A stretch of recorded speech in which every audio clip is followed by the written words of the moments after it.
everyone who will be watching this as a recording. So thank you so much for attending the Pilatesology Book Club. We really appreciate everyone who watches the recording and also who comes out live to spend a nice Sunday with us. This is a free meeting for all Pilates movement enthusiasts, geeks, and fans. And it's sponsored by Pilatesology in partnership with Perspire, Providence Pilates Center, and Authentic Method Pilates. This is a bi-monthly book club. Our next book is Rainer Gutenhaus's biography on Frola Trier, which will happen on November 6th, and Rainer will be joining us to discuss his research, so that's really exciting. And if you're here, you probably know already about Pilatesology, but for those who are not subscribers, it's an amazing resource for students and teachers where you can get unlimited streaming of classic Pilates for only $20 a month. And if you have not already checked it out, I would highly recommend looking at their vast library of Pilates resources from some of the top teachers around the world. My name is Navi, and the app that I made is Perspire, and it's a software created for Pilates teachers to help independent Pilates studios create amazing experiences for their clients by helping track their workouts and give them homework and as well as a number of other features. And it's free to download and use. And if anybody would like a free demo, please let me know. And I'm always around to answer questions. And today, our moderator is Cheryl. And Cheryl is a Power Pilates master teacher trainer and has studied Pilates since 1999. She's the proud owner of Providence Pilates Center in Providence, Rhode Island, which opened its doors in 2001. And Cheryl is the origin of the Pilates Book Club. And now we work with Elisa and me together to do the wonderful club that we have today. So I'm going to give it over to Cheryl for some housekeeping and to start talking about the power of habit. Awesome, Navi. Thank you. I was actually thinking as you were talking that Prospire is a great way to help maybe our clients create a habit by using the app. It's always a good way to tie that in. That's the hope. You're right. Pilates to be a habit. Hi, everybody. So my name is Cheryl, and I started a Pilates-based book club kind of for my team and my clients at the beginning of COVID as a way to connect and feel like part of a community. And I love to read. And thankfully, Elisa with Pilatesology reached out and thought we could have a much bigger book club across the world with topics that are industry related, specific to Pilates books that have been written, and also to topics that apply to our mindset within the Pilates community. And this book I thought was really a fun read. And something that we certainly we talk about with our clients and that our clients talk about with us. So it's a really small group. If you all feel comfortable coming off your black screen into video camera, we're more than happy to have participation. So you can come off mute, you can talk. We want this to be interactive. You do not have to have read the book. It's going to be more thematic to the topic of habit. So it's totally fine if you have not fully read the book. And I guess I just like to start and open it up. I know Lisa and I talked a little bit before about have we changed any habits after reading the book. And I've also read another book called Tiny Habits that is similar to this. But I'm curious to hear any feedback about thoughts on this book, if it felt like something you wanted to suddenly put into play and implement something and change something or do something, or if it was more a reflection on what habits mean. So if anybody has any thoughts and wanted to start and share, please feel free. You could also type in the chat if you didn't want to speak. Elisa, I know you were talking at first about there was a habit that you had changed that we were speaking about before we started, and I thought that was a really great habit to talk about. Yeah. So when I first read this book, I was in the habit, and I didn't like this, of bringing my phone into the bedroom, and I would I don't remember why I was doing it at night, but I was like either answering a text or something like that, and then I'd put my phone down, and in the morning I would pick it up first thing. That was the first thing I would do when I woke up, and I would just get sucked into my phone and I wouldn't somehow be able to get up. I would just be there like working on my phone for hours sometimes.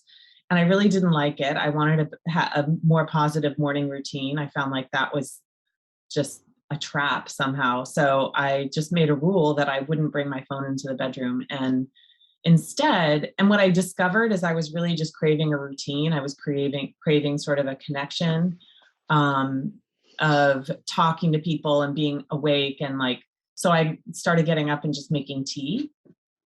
And instead of like, if there was a bunch of texts or something on my phone, I just called someone instead. So that fixed it. It was really fun. Lisa, I'm curious, when you first started the process of putting your phone someplace else, was it hard for you to decide like, where am I going to put it? What am I going to do with it? Did you feel any like withdrawal from not having it? Oh, Did you have any totally. effects of that? Okay. Yeah. Like, what was that like? I mean, as soon as I started really like getting into making tea instead, that became my new habit. And I recognized that it was like just this automatic thing I had been doing. But in order to stop that kind of craving for my phone, I ended up having to put it in a different room. Like for a while, I'm in my office right now, it's in our garage. I would like take it out here and plug it in out here. And that was pretty effective. But then after a while, it was just a lot to go outside. So I started plugging it in a different room. Uh-huh. And that But worked. you had to put it outside of your space where you couldn't just like reach over. And I had to make it so I couldn't hear it. So I set the thing that, that keeps you from hearing it, for later. Like sleep mode or whatever. Yeah, I put it on sleep mode until like 8 or something. Yeah, so you guys can't reach me before 8. Sorry.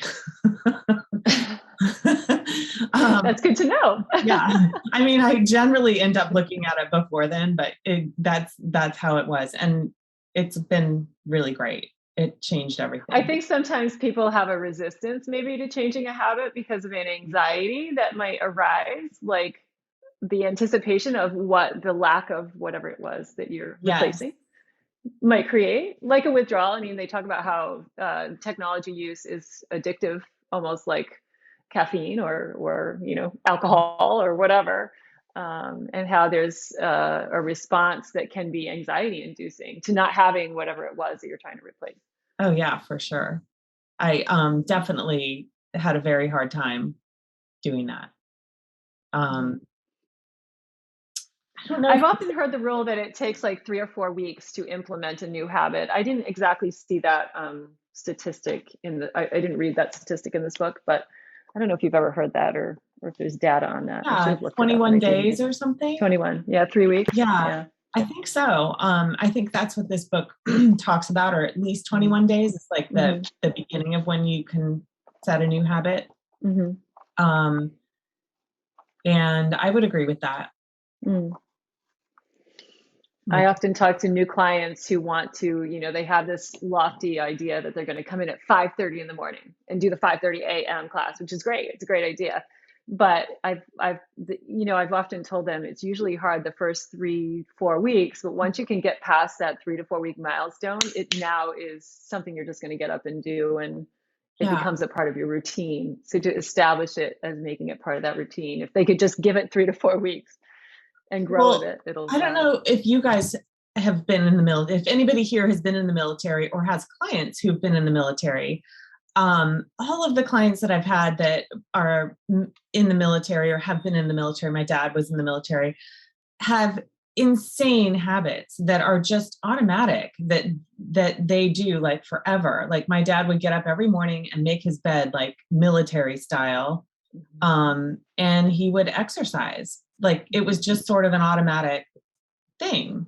And it's like his day didn't go right unless he did that. So I think there are some like really positive habits that you get from being in the military.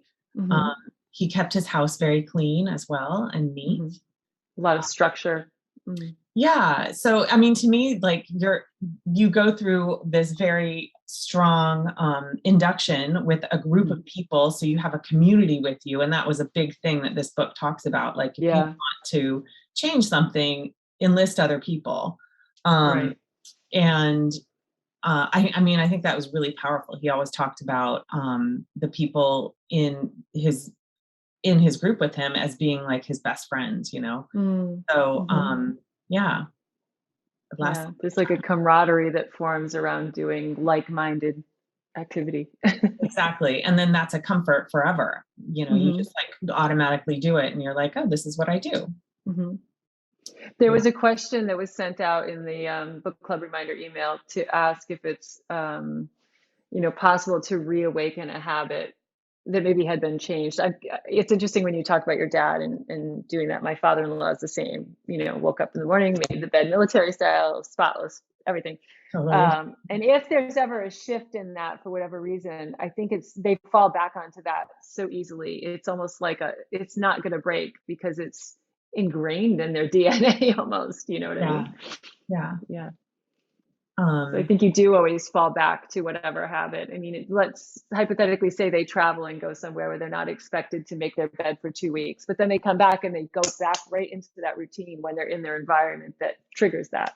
exactly. Exactly. This book also talked about the man. It starts out with the guy who loses his memory, right? Yeah, Yeah, yeah, that that I was think that really was my fascinating. favorite story. I feel like that Yeah. story is so fascinating. It was super fascinating for me, especially because my dad got Alzheimer's pretty young. Oh, really? And he was in Vietnam. He did reconnaissance, so you're kind of searching and finding Mm. things, and he had a crazy sense of direction. He could always find his way home no matter where he was, and this is Mhm. before he had Alzheimer's. Everyone was aware of it. Like, just ask dad to like get us home. He knows how to get there. um, so even after he got Alzheimer's, he could still find his way home. He would like Yeah, wander off, and we were never really that worried about him because he always got back. managed to figure it out It was somehow. crazy. Yeah. So I definitely believe there's like something about the habit of just either understanding your surroundings, or I don't know, something you just Yeah. It's like an innate sense almost that takes over. totally. Yeah, that's fascinating. Yeah. I didn't get it. I get lost everywhere. Did you, Cheryl, change any habits? I found not necessarily as a result of this book in the moment immediate, but as I've been working on changing some lifestyle habits, I think since COVID, I found that I was feeling, again, anxious and in that loop, whatever it was that it brought on. And through looking at a way to implement a positive statement, a positive way to start your day, which I hadn't really been doing. I thought it was really important. I created a habit where I would get up in the morning, and something I always do, you look for a trigger, right, is open my laptop. Like one of the first things I do when I get ready to do my morning is open my laptop and get ready to do my thing.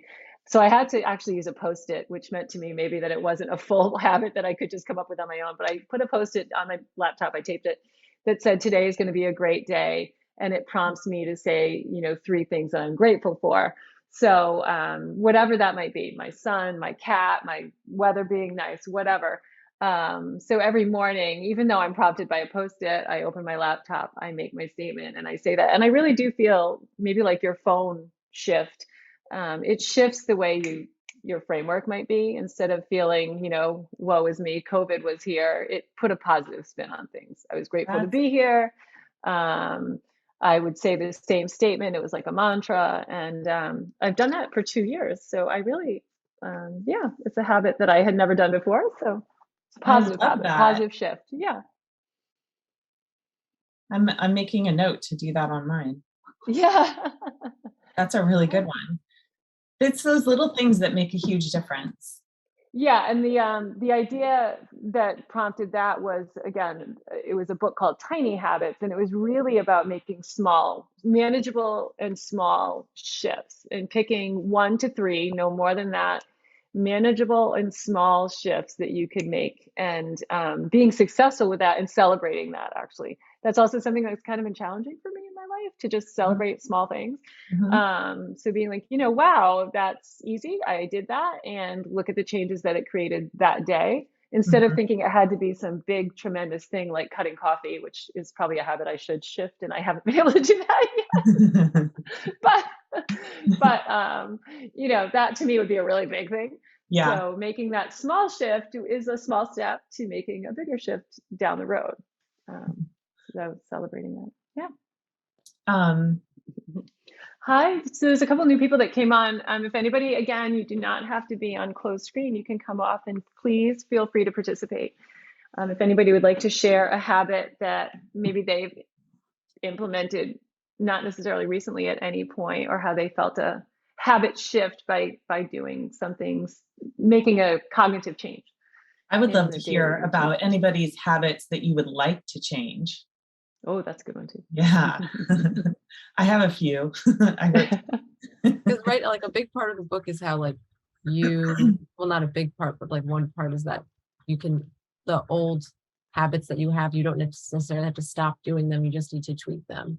So if Right. you don't like them, Right. you know, which is That's what interesting I. because I do kind of feel like in my life, like I'm never going to stop seeing certain cues, you know? Mhm. So it's like, you know, you can't get rid of them. You know, you just have to make them work for Mhm. yourself.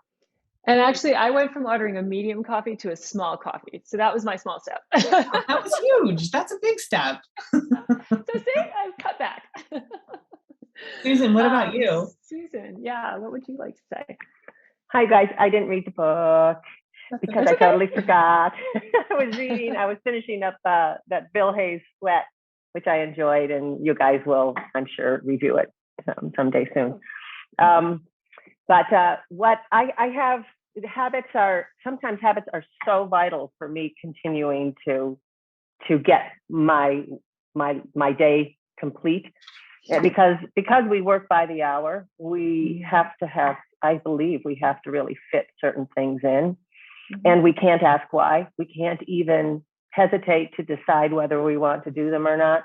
And so to me, it is a very important thing to just have certain routines, which I guess you could call habits.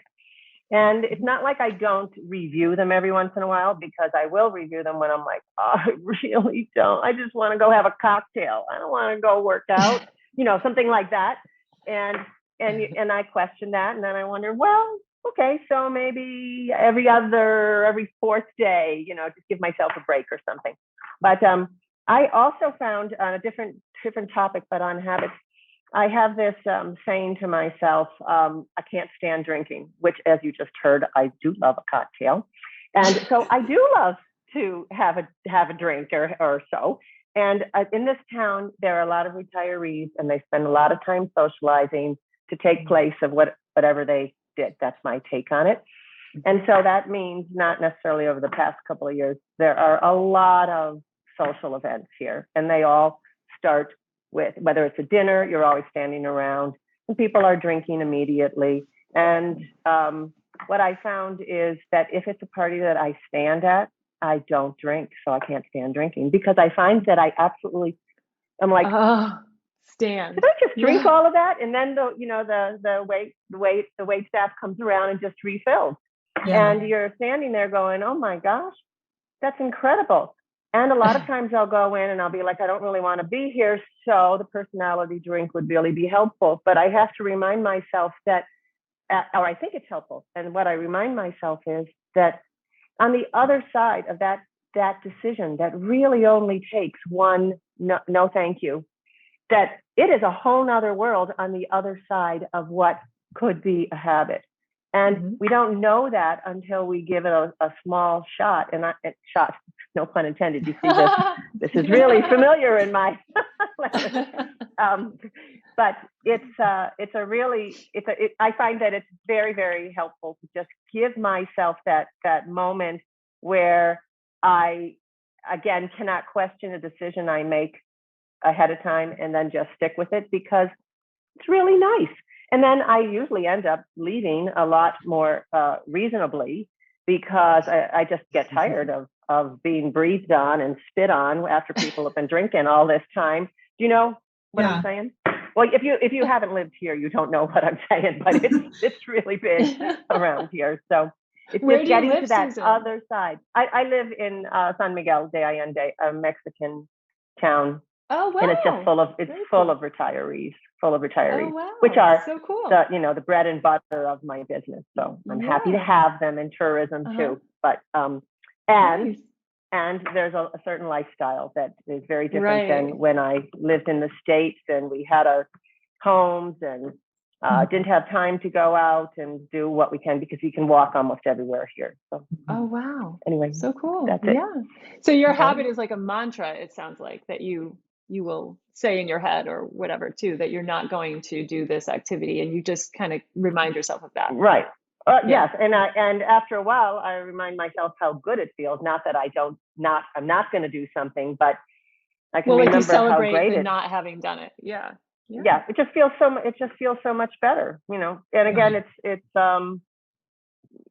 not always, you know. There'll be the holiday time, and you know, again, I'm focusing on drinking, but it could also be getting up at early in the morning, and Right. but to get up early in the morning, something else has to have changed the day before. So Right. Right. habits Gotta go to are bed not earlier. just individual. They have a lineage and a line of things. I don't think one habit can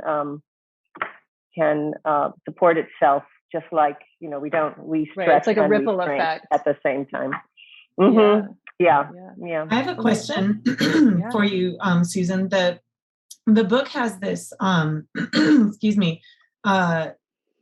this loop that he sees habits coming from. And when we replace a piece of the loop, that's how you change a habit. So there's a cue, and the cue in this case, I think, and someone can tell me if I'm getting this wrong, would be drinking as a way to sort of socialize, right? Like it's a connector, it's a lubricant for talking and all of that. And then the routine is, or maybe the cue is going to the party, maybe the Social routine, event. yeah, the social event. The routine is having a drink, and then the reward is enjoying socializing with everyone. In this case, does that make sense? Because I had a hard time like plugging things into this little loop that he created. Right. So now you're changing the routine, which is drinking while chatting with everyone, to not drinking while chatting with everyone, and the reward is not feeling like caca later. Yeah. Yeah. Feeling So hungover. I guess it's you know, a cause and effect. Like in our work, we try to our goal is to get people into their centers so that they can let go of an imbalance in their body. Right.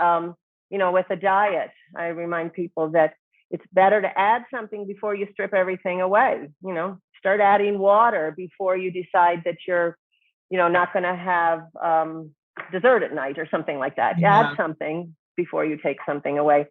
And I don't know if the book mentions anything about does he talk about creating new habits and breaking habits, or is he just reviewing the history of habit making? No, he talks a lot about how to basically, his theory is that we have to, in order to change a habit, you can just basically supplant the thing that you've been doing with something else. Like recognize what it is you're wanting to get instead, like what it is the habit is doing for you. So in this case, like drinking with everyone is giving you something, like showing up and being together, and it's probably socializing, right? Like you're getting to see your friends and all that.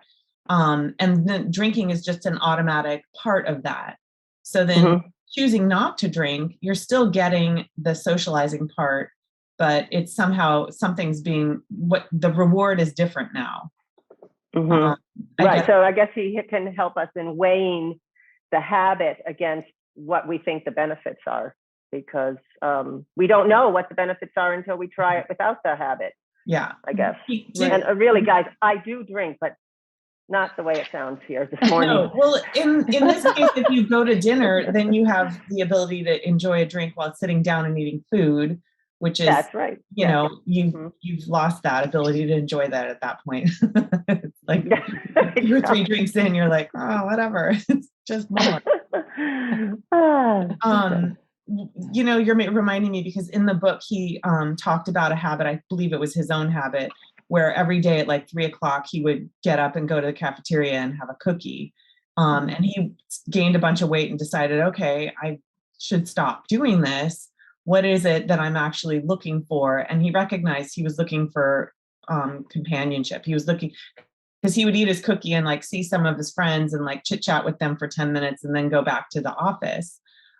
So instead of going and getting a cookie, he just decided, okay, at 3 o'clock, I'm going to go visit my friends. If I'm going to go visit somebody and chat with them. And that seemed to give him what he needed, and his habit for getting food was gone. I thought that was really interesting. Right. It's again, it just sounds like it's recognizing what it Awareness. gives you. Right. It can be how I just today in the Times, the New York Times, they were talking about vulnerability hangovers, where you say something that you really like. Why did I just reveal that? God, yeah. Yeah, it was a good little article, and it talked about turning it into, okay, so the benefit was that I learned, maybe don't say that, or I said it because somebody's talking about a personal thing with their brother or whatever, or son, and I can say, oh, my brother has the same thing. Well, what a stupid thing to say. That it was that person's moment, but I just needed to take a pause before I maybe said, oh, this was my way of saying, I think I understand what you're saying. I'm on the, I understand this dilemma and this concern. Why the hell did I need to say that? And so, because I think we're just hard on ourselves, but yeah, I get it. So there's little habits, and I think, just like shutting my mouth for a moment, as you can see, start me talking. I love it. Okay. Well, I think guess, some of that go ahead. Well, the thing that I came to with that loop now, just having talked it out with you guys, is that you just identifying what you're looking for, what you're seeking in a reward isn't super easy. But once you do, whether it's like, oh, I need self-care and therefore I'm going to try and find a different way to feed myself. I need connection. I think that's something I was seeking when I was looking at my phone every morning. First thing, it was like, I want connection. So yeah. Yeah, that led me to think about, there was a part where, as most, I'm assuming we're all invested in Pilates because we're here with health and wellness. When it comes to weight loss, which is a topic that, whether we want to hear about it or not from our clients, it often will come up. He was talking about how the methods of weight loss in the past, where at first they would say, you have to work out every day and do this, do that, was too restrictive and wasn't working. So when they started food journaling, which has become such a thing from Weight Watchers through whatever program has come through the pike, food journaling was successful because it actually created an awareness of the habits that people weren't even aware they were doing, whether it was having the cocktail every day at 5 p.m. or the cookie every day at 3 p.m. or whatever. And it finally brought that awareness that you can then use almost as data to figure out what it is and why you're doing that to make the change. So I think before you even get into whatever you're going to do to make the change, you have to have that awareness. And a lot of people, they talked a lot of people that were there were writing lists and using data, writing down lists and things of what they were doing to try to replace whatever it was they were doing with something more healthy or more substantial or whatever it was.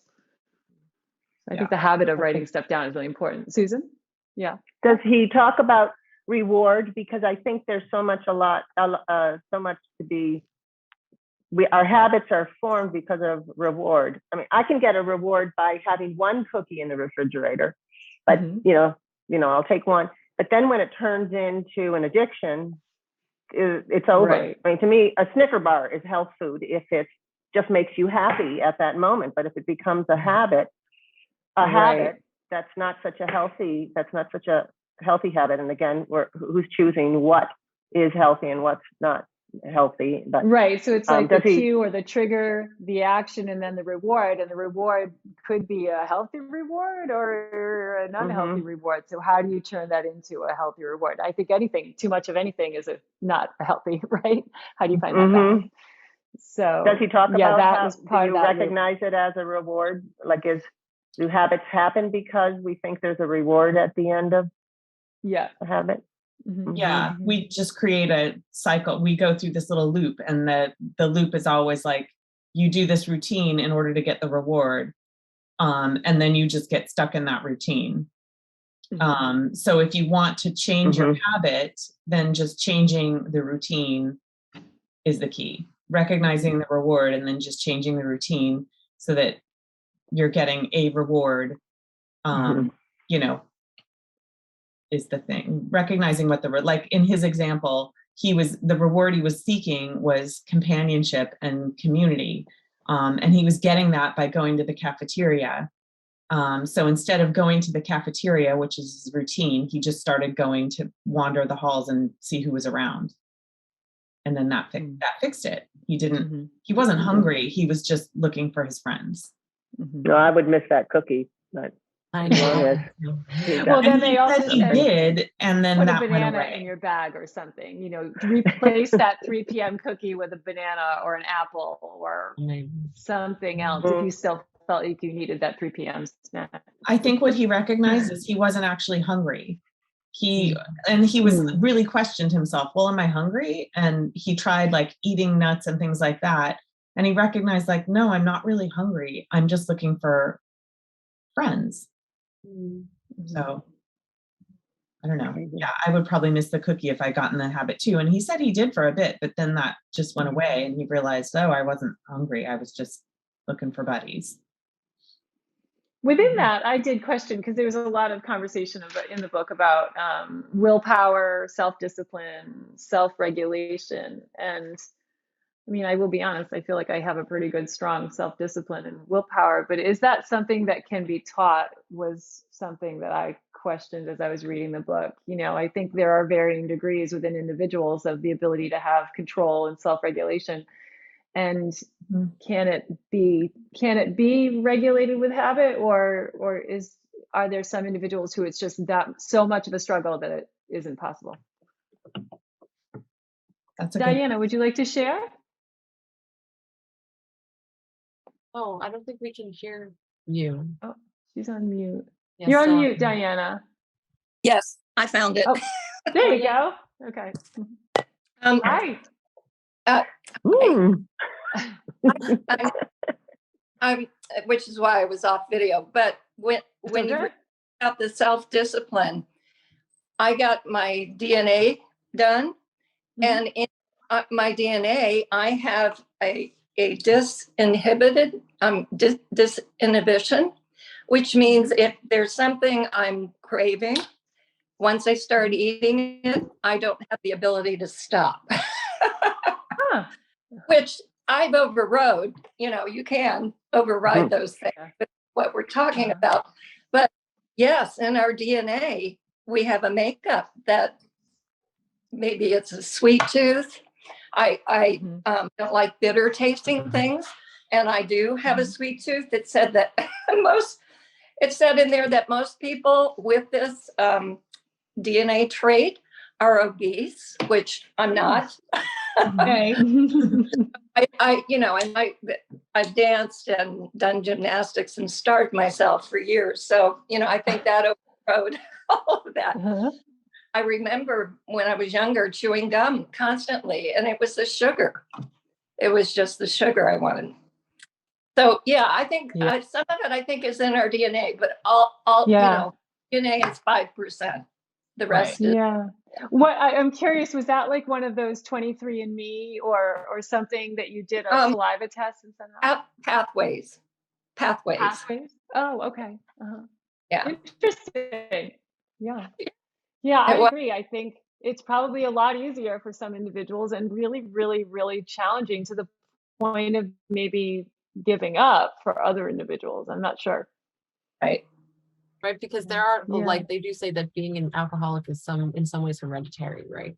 So you can sort of develop genetic.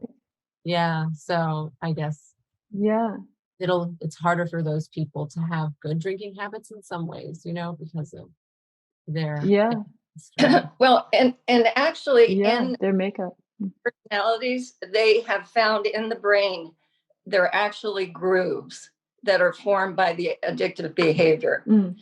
So it's like a rut in a road. You're You know, literally falling into a rut yes. when you Well, do it.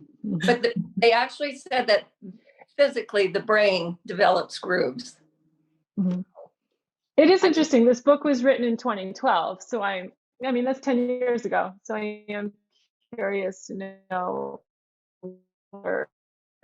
if this was to be rewritten today or re-edited into today, if there would be any changes to the information that's But given. if the groups thing is true, I guess that's why his theory of like you kind of have to use the same pattern but change it a little, right? Because like if you have like this like addictive habit that in a sense changes your brain, then you can try to change that, but it would be easier to use that same pathway to do something more positive, Right. instead of trying to just shut it down completely.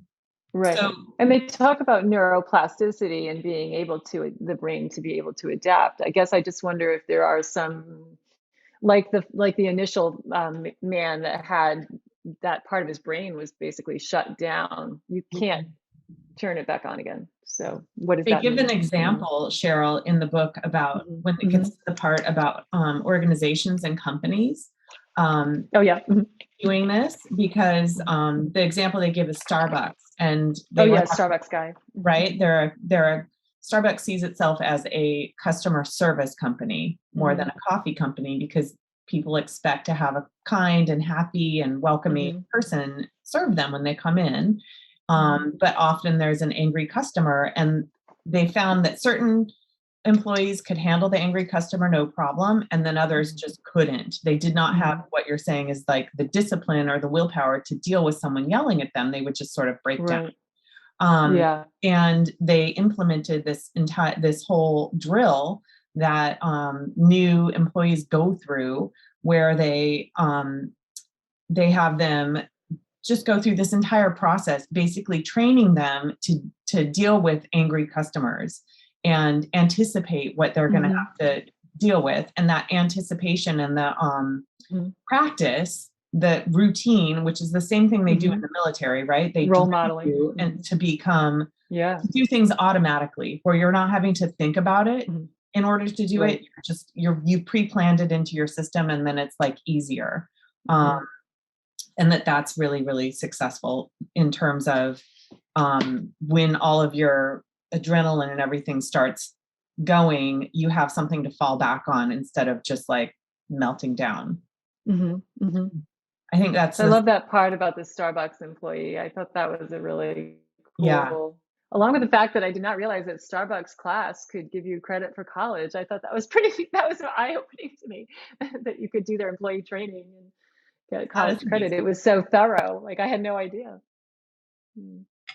I have to say, there's something about Pilates that I think it applies to this book, and that I found too. When I found Pilates, I was sort of in I was having a difficult emotional time in my life, and having this appointment, like I just booked an appointment that I showed up for every week. And there's something about knowing you're going to get charged and making it show up, right? There's something to that. That creates this habit. Like the reward is I showed up for the thing that I booked, but that was really powerful to me. And I think the going through these familiar movements every week and feeling the sense of achievement, and then the community of being with your teacher or your group if you're in a group, all of that, exercising together is a very powerful thing. And if you just book it where it's like, this is the same thing I do every day or every week or whatever it is, that can be a really strong reward. And that's something that we kind of take for granted in what we do, It is. And the book talks about how it's been proven time and again that exercise increases financial well-being, mental well-being, physical well-being, everything, social well-being. It's a part of just that little bit of exercise every day or a couple days a week even can make significant changes with that ripple effect again.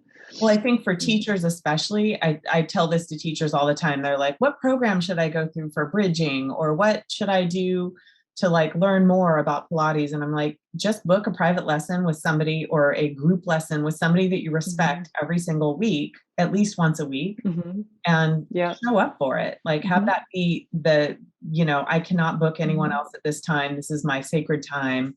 And if that's your habit, you're going to learn more in that time than any other program or whatever you could go through, because it's absolutely you know. Yeah. Does anyone else want to share either about a habit in their own life that has really helped be successful, or as Lisa had asked before, something that they'd like to change or shift? Susan? Yeah. It's a question, but I'll be quiet for a second if somebody would like to do that too. Okay. No, you can go ahead. Good. Yeah. Okay. Right. Let me get I'm in the middle of 1,000 different things here, but I'm so happy to listen to this. Does the book talk about habits are more solid or standing when they're done for other people versus done for yourself? Oh, they more touch on. No, you say so. I didn't think it didn't necessarily qualify that. Although it did talk about when it comes to habits in, I'll say, like they talked about the big corporation of the aluminum, Alcoa company, and how the hired in CEO made these habits that affected a huge company, and how this kind of odd habit that he brought in triggered so many other positive changes in the company. And his whole life really was about changing these habits for his employees. So it wasn't just about him intrinsically, it was for everybody else. So that doesn't answer your question necessarily, but it sounded like it was positive for both doing it for yourself and doing it for others. Yeah, I guess on a big scale. Right. The only real thing that he talks about, I guess, more related to that is that it's easier to form new habits when you do them with other people, right? Like when you do it with a group. And that, but not necessarily, he doesn't talk about whether or not if you're more motivated to change a habit, if the reward affects more than yourself. Right. So yeah, exactly. I think there's something about altruism though that probably does.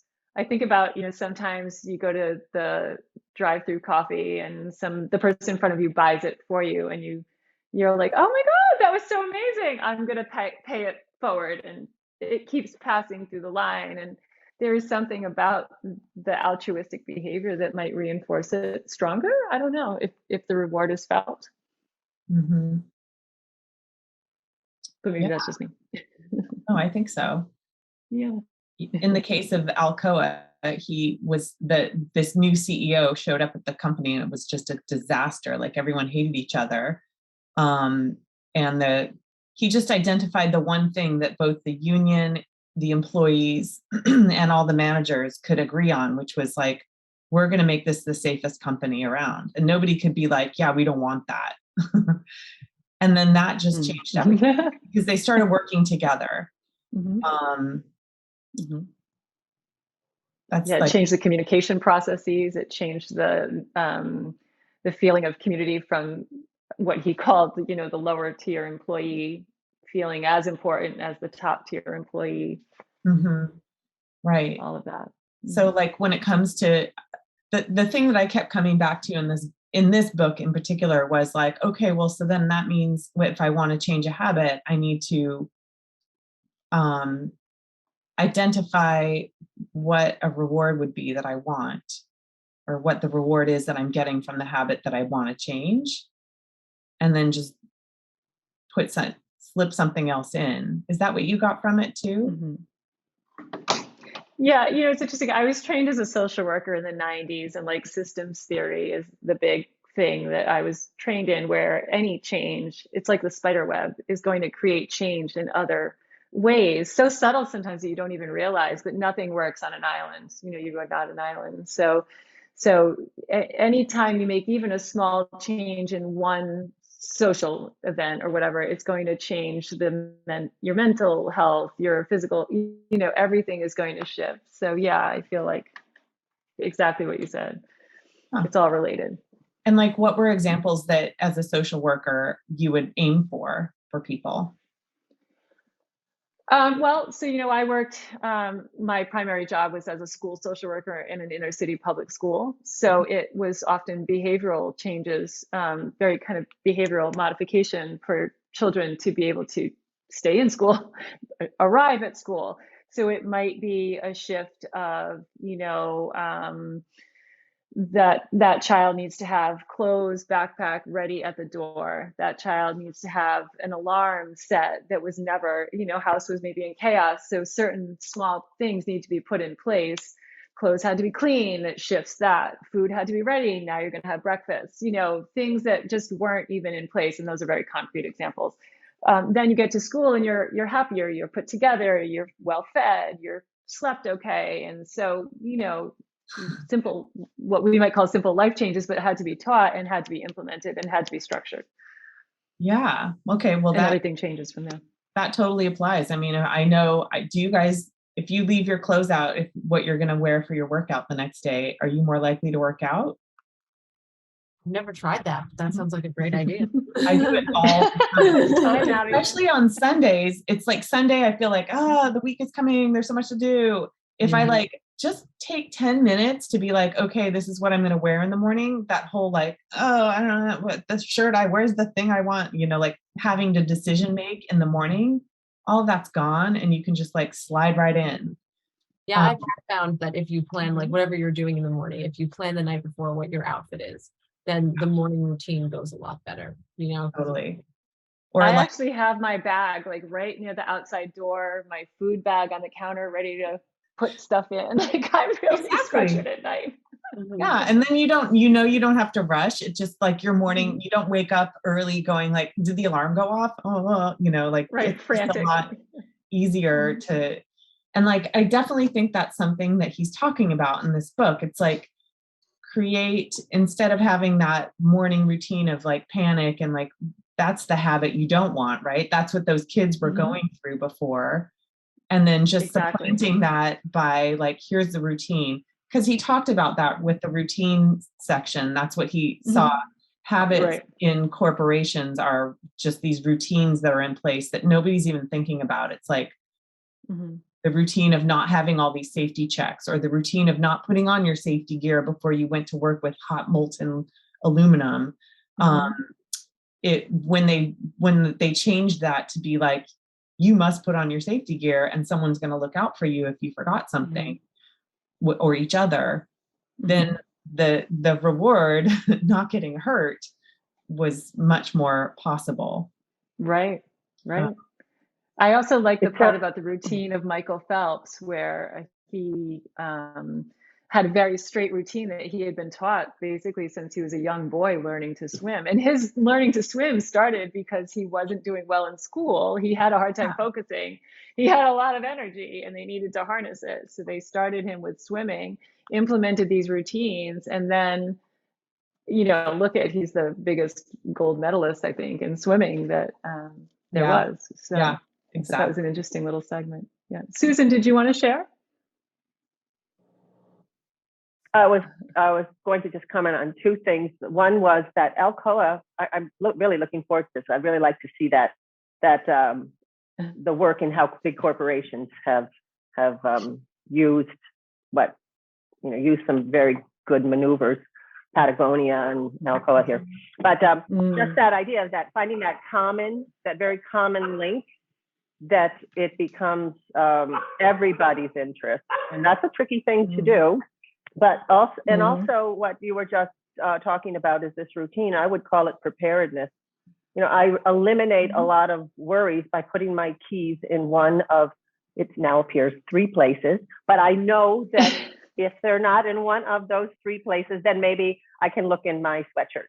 It might be in there. But, there are very certain things, but I know that's I just create that habit, and I don't let that, I don't ever go from that, because now I don't have to worry about it. you're not panicking when you can't find your keys. You have this set place where it might be found. Just being that prepared, it takes away the decision making later. And I think the decision making is a lot of energy that's just used up unnecessarily when we can create a routine. And even just our neurological system, when you create that groove and repeat that pattern physically, you create that same, and as long as it's healthy, it can be unhealthy too. So those are interesting things to consider and recognize. They talked about a little bit where you only have such a capacity to make decisions. So like you just said, you almost get like decision fatigue, or I'll say like brain fatigue. They had a research where they had cookies and radishes in a room, and you were told you could either eat the radishes, you had to ignore the cookies or whatever. And the people who ate the cookies were fine and happy and did whatever the task was. And the people who were only allowed to eat the radishes started to have frustration, and they didn't have the tolerance that the cookie eaters had because of the fatigue involved in ignoring those delicious cookies that they couldn't have. It took away from their ability to just relax and do this other task. It was interesting. It almost made you think like you are kind of like a vessel with a set point, and if it gets used, you've got less to work with. So I thought that was an interesting research piece also. Yeah, reducing all the decisions you have to make allows you to have space to make bigger decisions. So more capacity. Yeah, using your habits in order to have to reduce that, for me, is the whole like put my clothes out the night before, or like have a uniform that is so easy. You just like, oh, this feels good. Okay, I'm done with that. You don't have to think of it. Right, because in the beginning, doesn't he kind of start out with where like he believes that the whole point of habits is just a way for the brain to conserve energy, right? Yeah. Like it's like you do these habits because we're always trying to find a way to use less brain power. To be more to efficient, to save energy. Yeah. So that's a huge takeaway though, because if you can use that to your advantage, right? Like, okay, I'm going to let my brain be as efficient as possible and all these things. And I'm going to like create little pathways that take me to things that I want or that I know are healthy for me, that make me feel good. Then you just have so much more processing power available to all the other things in your life that are satisfying, Yeah. Right. Because I feel like sometimes like the reason why I don't pick out my clothes before I go to bed is because the stress of having to make the decision then, it's like I'm trying to reward myself by putting off that decision. Be like, oh, I'll deal with that tomorrow. Let's reward myself now. But actually, like the better reward for myself would be to build more efficient habits so I wouldn't have to spend my brain power deciding whether or not I'm going to pick out my outfit tomorrow, Right. So, exactly. Yeah. Tomorrow morning, Navi's going to wake up and her clothes are going to be right there, ready to go. I'll try. Make some new habits. Does anyone else have any takeaways before we get ready to conclude? I'm curious if anybody. I was also sort of curious if any of the giveaway winners are here. Do you know? Oh, yeah. Yeah. I don't know. I meant to talk to Marina, who was the one responsible for giving them all away. And I forgot to call her this morning to find out who all had won. But we did give away, I think it was 12 books. And often the publisher, especially on a book like this one that's been around for a while, is happy to send us books if the author can't come or whatever. So you guys should look out for that in the emails that we send out, because we'll happily send them over to you. Well, that was fun. I thought this was a really fun book to read. Yeah. Yeah, it was useful. I like this. They did a study, for those of you who haven't read it, they did a study about from Procter & Gamble, Febreze spray. And that was such an interesting story. Febreze went from it was so interesting how it went from not being bought at all and tanking on the shelves to a shift in marketing, again, based on data and research groups, I guess. to changing the way we think about Febreze and therefore wanting to buy it to have this clean, fresh smell like we see on the TV ads. Right. And like after you and the hear other that piece study, that kind of, yeah, after you hear that study, I see the you want to commercials go in buy a totally Febreze, different right? way. It's like I'm like, I can't watch these commercials because Yeah, they're right. tricking me, you know? Like they're tricking me Well, into that's buying like, yeah. Febreze. And then I was also kind of, I don't want to say shocked, but because it was 2012, I think is what struck me at the research where I don't know, it wasn't Target or Walmart, but a box store did research, was it maybe Amazon even, on buying habits where they could literally predict if a buyer was pregnant and when No, her I due think that date was was going to Target. come. It's Target. Was it Target? Yeah, that was Okay, Target. Target. But it's everyone Um, now. I know, and but it's it's everyone like, now. And I thought, wow, if they were doing that in 2012, imagine what they could figure out about us now. And that was kind of like scary. But then I thought, okay, well, I own a business. So how could I maybe use this to my advantage to make predictions in user habits within my own studio, which, you know, I tried to put a positive spin on that kind of creepy information. right. I don't know if it's possible. Yeah. There's no such thing as privacy anymore. No, that was pretty wild. Yeah. But I guess it would be worth, right, a couple minutes to think about how you could identify like the habits of your clients that do really well, try to create them in some of the ones that are and create maybe there is a certain time or day that would work best based on the, you know, lifestyle habits of your clients. I don't know. It was an interesting piece. Diana, did you want to say something? Yeah, go ahead, Diana. Well, I was just going to say habits that they create just in their workout is hilarious. You know, it's somebody will get on and they have to wiggle 3 or 4 times before they get into place. And Ramana used to stop, no movement. So trying to recreate a better habit for that person. Yeah, I see that a lot in movement, patterns of movement. How about the clients that only want the reformer on the far right and won't use any of the other ones or things like that, you know, like completely oriented. Yeah. But I've read too that if you change your habit of like the way you get to somewhere or where you sit in the classroom or that increases, it helps you grow more brain cells. Like mental flexibility. Yeah, exactly. Actually, that is, I did some series of courses in it's what's called Brain Gym. And it's by an autistic man who figured out there were certain body patterns like, oh, what was I thinking? Or, you know, people crossing their arms and, you know, this is kind of I'm closing in.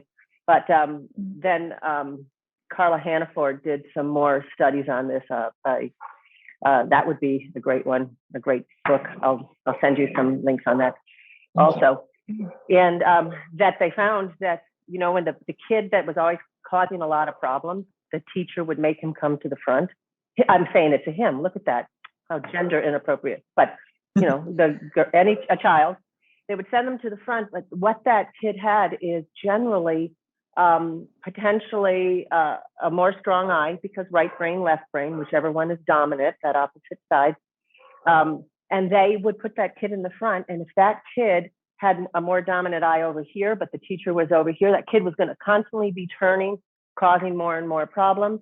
And they needed to be at the back of the room to have the comfort zone of seeing everything.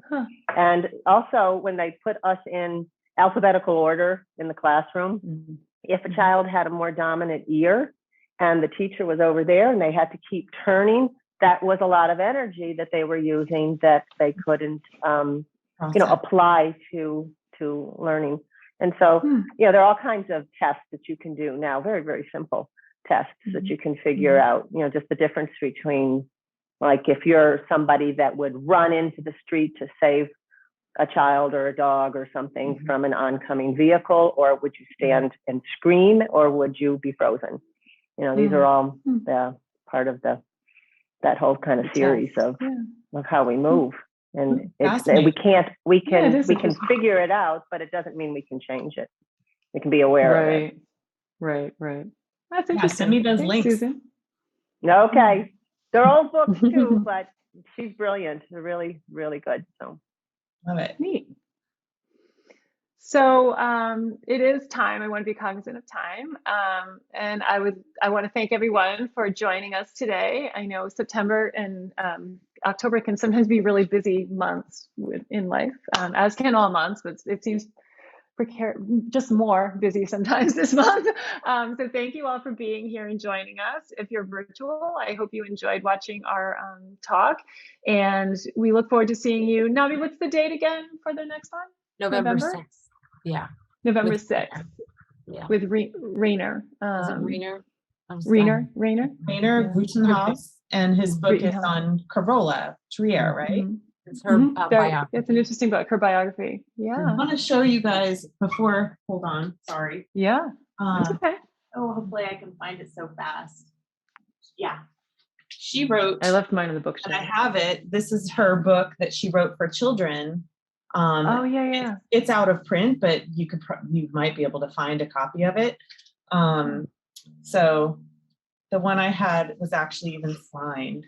Oh wow. Isn't that crazy. So anyway, Awesome. It's a lovely little book, and I just thought that was a fun thing, and I'll bring it up when we have our talk about that with Rainier. Yeah. Awesome. Thanks, Sylvia. Glad you could make it.